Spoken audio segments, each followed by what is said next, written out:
a win is a win. Some are ugly, some are pretty. This one probably a little bit on the uglier side in the end, but what do you think you learned about your team a little bit through a second half where you guys came back, then Springville kind of came back for a minute, and then you guys ultimately get the stop in the dub? I mean, first of all, I mean we're far from where we should be.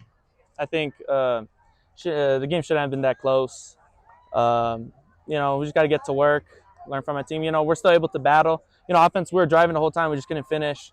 So just got to, I think, but our coach just said we put up the most yards that we did and throughout the season so far, through all our games. So, I mean, it's heading in the right track. We just got to finish those, and this is only the beginning of what you're going to see from Orem at the end of the season. For sure.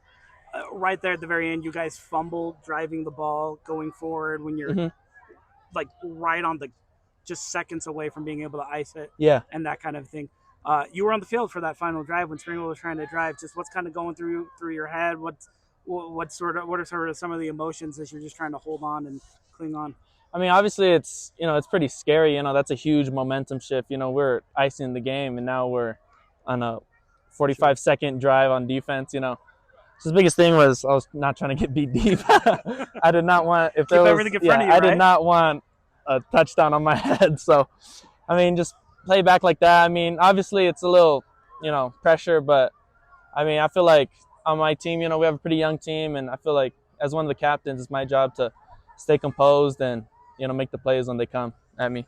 Rewind with me a little bit more. Happier memory this time. I mean, you got the win, so I guess this was happy too, but even happier memory, you hooked up with Taden pretty well there in the second half. Yeah. To go up big, that scoring touchdown. Just what was kind of that drive like, and what's your connection been like with Taden this year as you guys just try to ball out for the last time in high school?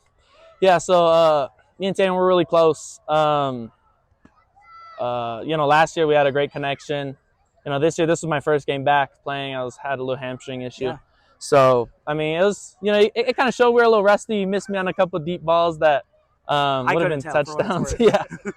But, I mean, me and Taden were super close. Like, he's like a brother to me. All my teammates are. So, I really wanted to score too. It was my first game back. Yeah. So, I was really happy I was able to get that. Wish could have been a couple more, but do you remember the play very well? Can you walk me through it? I do. So, I remember they gave us man coverage. I was actually supposed to be on the other side. Oh, really? We were spread to the right, and I was on the left because I got the formation late. So me and the other receiver, we just switched.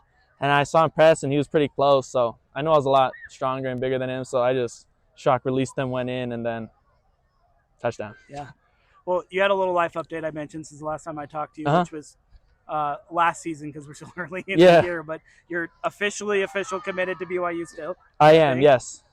Just what was it about that decision, and what do you like so much about being a Coug, staying home? I mean, BYU wasn't always it was never like a dream school to me. I never grew up playing football. I was actually a soccer guy. Mm-hmm. So, but I can just tell I go to like the BYU games. Even last year, I was going like all the time, and I could really feel, the connection, the family. Like I think the fans are awesome. Lavelle is a great place. Coach Hill always made me feel like a priority. He would also always call me. He'd call me like every other day telling me like, oh, you're the one I want. Like if there's anything you need, let me know. So that was it. And on my official visit, I got to hang out with all the other recruits and stuff like that. It was amazing. That's when I knew that BYU was the place for me. I was going to bring that up because you were part of like an avalanche of recruiting momentum there. And it felt like guys, you, Brock, Bott, just all of these dudes. Ryder obviously gets in there from California that everybody's talking about, right? Mm-hmm. It felt like there was kind of an avalanche. Did you guys talk very much on that side about like, hey, let's start a charge, let's do something? Yeah, so I met Ryder at OT7. We played together at OT7s and stuff like that. So I was always talking to him about it. Like, right? Yeah.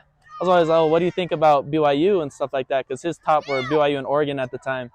And he was telling me that, like, there's a chance he could go to BYU. And I knew that was going to be a legendary recruiting class. Brock was obviously already committed at the OV. He kept on talking to me and the other boys. Like, there was probably like 6 other commits over there. So just being around them, I could really feel like, oh, these are the guys I want to play with. And I think we make BYU a special place. So I wanted to hop on. Yeah. Last question, I'll get you out of here on this, because as you transition, you're committed until you're not, I guess, but you're fully committed now. Yes. It sounds like to BYU.